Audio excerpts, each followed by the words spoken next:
Assalamualaikum warahmatullahi wabarakatuh. Perkenalkan, kami dari kelompok terakhir mata kuliah statistika yang akan membahas materi tentang kurva normal. Kelompok kami terdiri dari 3 orang. Yang pertama yaitu saya, Fana Dwi Rahayu. Yang kedua ada Mbak Desi Ayu Kusmastusi. Dan yang terakhir yaitu Dewi Budi Arianti. Untuk materi yang pertama yaitu mengenai pengertian kurva normal.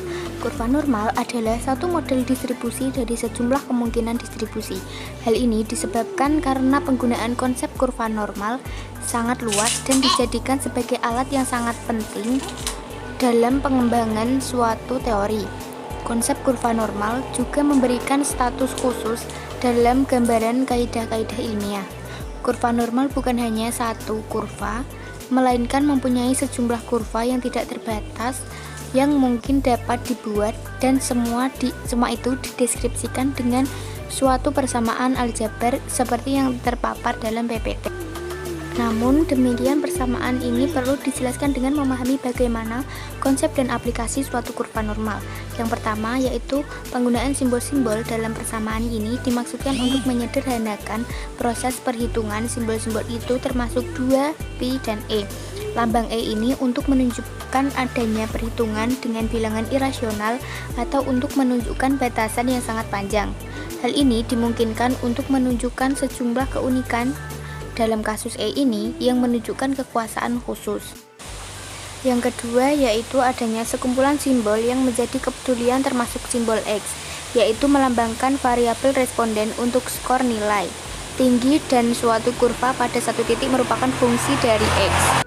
Selanjutnya yang ketiga yaitu dua simbol terakhir dalam persamaan adalah simbol mu, lambang dari rata-rata, dan sigma adalah lambang dari standar deviasi. Kedua lambang ini disebut dengan parameter atau nilai-nilai.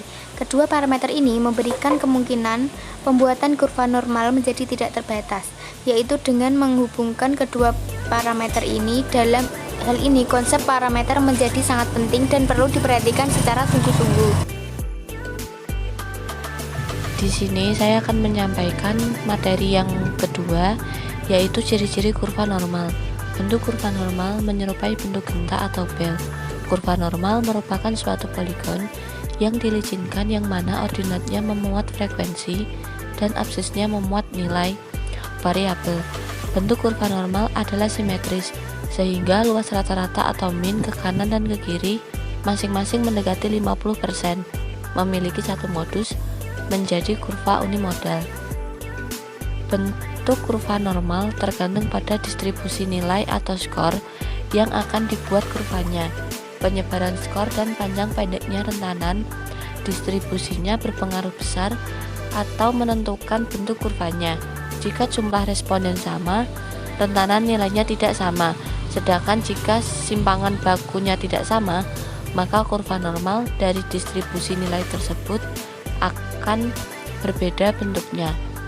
Jenis bentuk kurva yang diakibatkan oleh perbedaan rentanan nilai dan simpangan baku ada 3 macam. Yang pertama, leptokurti merupakan bentuk kurva yang meruncing tinggi karena pengumpulan nilai pada nilai sekitar nilai rata-rata sangat banyak. Yang kedua, playkurti merupakan bentuk kurva normal yang mendatar rendah karena perbedaan frekuensi pada skor-skor yang mendekati rata-rata sangat kecil. Yang terakhir, normal merupakan bentuk kurva normal yang biasa, artinya bentuknya merupakan bentuk antara leptokurti dan playkurti karena penyebaran nilai biasa dan tidak terjadi kejutan-kejutan yang berarti.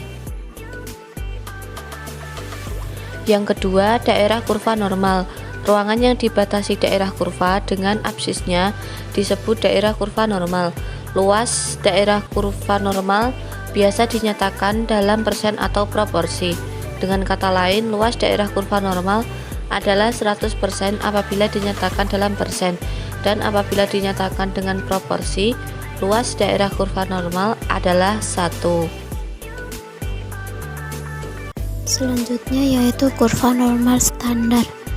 Kurva normal standar atau kurva normal baku adalah kurva normal yang mana nilai rata-ratanya sama dengan 0 dan simpangan bakunya adalah 1 sama dengan 0. Dalam kurva umum, nilai rata-rata sama dengan X dan nilai simpangan baku 1S, 2S, 3S dengan kata lain. Dalam kurva normal umum, nilai rata-ratanya tidak sama dengan 0 dan nilai simpangan bakunya tidak sama dengan 1. Selanjutnya yaitu sebaran normal baku. Perbedaan acak normal dengan nilai tengah 0 dan simpangan baku 1 disebut sebaran normal baku. Apabila X berada di antara X sama dengan X1 dan X sama dengan X2, maka perubahan acak Z akan berada di antara nilai-nilai padanannya. Karena semua nilai X yang jatuh antara X1 dan X2 mempunyai nilai-nilai Z padanannya antara Z1 dan Z2, maka luas daerah di bawah kurva X antara X sama dengan X1 dan X sama dengan X2 dalam gambar di bawah sama dengan luas daerah di bawah kurva Z antara nilai hasil transformasi Z sama dengan Z1 dan Z sama dengan Z2. Baik, mungkin itu saja yang dapat kelompok kami sampaikan. Mohon maaf apabila ada salah dalam menyampaikan materi dan juga berkata-kata. Wassalamualaikum warahmatullahi wabarakatuh.